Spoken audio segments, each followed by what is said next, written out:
भगवान श्री कृष्ण और सुदामा की मित्रता की कई कथाएं सुनने को मिलते हैं, लेकिन क्या आप जानते हैं कि एक बार कृष्ण ने 2 मुट्ठी चावल के बदले अपने मित्र सुदामा को 2 लोक की संपत्ति दे दी थी। तो चलिए जानते हैं पूरी बात। जब मिला सुदामा को 2 लोक की संपत्ति तो उन्होंने उसका क्या किया। दोस्तों, अगर आपने अभी तक हमारे चैनल को सब्सक्राइब नहीं किया है तो अवश्य कर ले। तो चलिए आप करते हैं ज्ञान की बात। भगवान श्री कृष्ण के बाल्य अवस्था से कई लीलाएं और कथाएं प्रचलित हैं और बहुत सारे मित्रों का जिक्र भी मिलता है। उन्हीं में से एक थे सुदामा, जो भगवान श्री कृष्ण के सबसे खास और प्रिय मित्र थे। कृष्ण और सुदामा की मित्रता एक दोस्ती के नाम पर मिसाल है। बचपन के दिनों में ही कृष्ण ने सुदामा को वचन देते हुए कहा था कि मित्र, तुम जब भी संकट में खुद को पाओ मुझे याद करना, मैं जरूर अपनी मित्रता निभाऊंगा। और बाद में श्री कृष्ण ने अपना वचन भी निभाया। मित्रता का एक रिश्ता दुनिया में सबसे खूबसूरत होता है, क्योंकि यह रंग, रूप, धन, दौलत और भेदभाव से परे होता है। आज के समय में जब भी मित्रता की बात होती है तो सबसे पहले श्री कृष्ण और सुदामा का ही नाम आता है। कृष्ण और सुदामा से जुड़ी कई कहानियों में से एक है यह कहानी। बाल्य अवस्था में भले श्री कृष्ण, सुदामा और अन्य मित्र एक साथ पढ़ते थे, लेकिन एक समय ऐसा भी आया जब श्री कृष्ण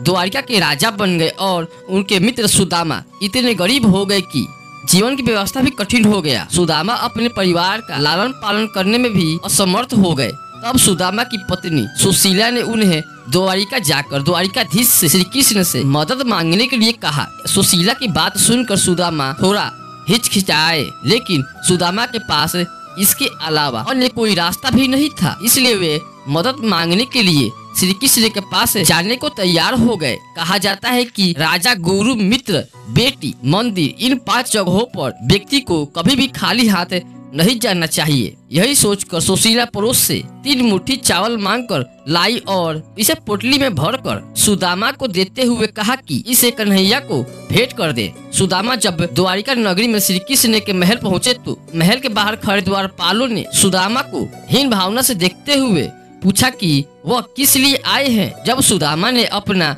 परिचय दिया और कहा कि वे श्री कृष्ण के मित्र हैं तो द्वारपालों ने पहले तो सुदामा का मजाक उड़ाया, लेकिन सुदामा के बार बार बोलने पर द्वारपालों ने भीतर जाकर यह बात श्री कृष्ण को बताई। श्री कृष्ण अपने मित्र सुदामा के आने का संदेश पाकर महल से द्वार के पास दौड़े दौड़े आ गए और सखा सुदामा को गले से लगा लिया। कृष्ण ने सुदामा को महल के भीतर ले गए और उन्हें अपने राज सिंहासन पर बैठाकर अपने आंसुओं से उनके चरण धोए। कृष्ण को देखकर उनकी पटरानियां और महल में मौजूद सभी लोग आश्चर्यचकित रह गए। सभी यह सोचने लगे कि द्वारिकाधीश ये किस व्यक्ति के चरण धो रहे हैं। कृष्ण ने वह मौजूद सभी लोगों को बताया कि उनके सखा है सुदामा। कृष्ण ने जब सुदामा से कहा कि वह उनके लिए क्या संदेश लेकर आए हैं तो इतना सुनते ही सुदामा को लज्जा आ गई और उन्होंने अपनी पोटली छिपा कर कहा, कुछ भी नहीं। इतने में श्री कृष्ण ने बोले, क्यों झूठ बोलते हो सखा, क्या आज भी बचपन की तरह तुम मेरे हिस्से के चावल खाना चाहते हो। यह कहते हुए कृष्ण ने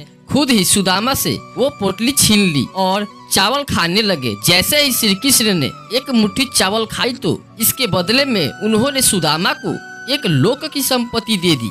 इसके बाद श्री कृष्ण ने दूसरी मुट्ठी चावल खाकर सुदामा को 2 लोक की संपत्ति दे दी। लेकिन कृष्ण तीसरी मुट्ठी चावल खाने ही जा रहे थे कि रुक्मणी ने उन्हें रोकते हुए बोली, प्रभु, यदि आप 3 लोक की संपत्ति इन्हें दे देंगे तो अन्य सब जीव और देवता कहा जाएंगे। रुक्मणी की बात सुन श्री कृष्ण रुक गए। इस तरह श्री कृष्ण ने सुदामा की मदद की और प्रेम पूर्वक उन्हें विदा किया। इसके आगे का पार्ट जानने के लिए हमारे कमेंट सेक्शन में कमेंट अवश्य करें और वीडियो अच्छी लगी हो तो वीडियो को लाइक करें और चैनल को सब्सक्राइब करें, क्योंकि आपको ऐसा वीडियो हमेशा मिलता ही रहेगा। धन्यवाद।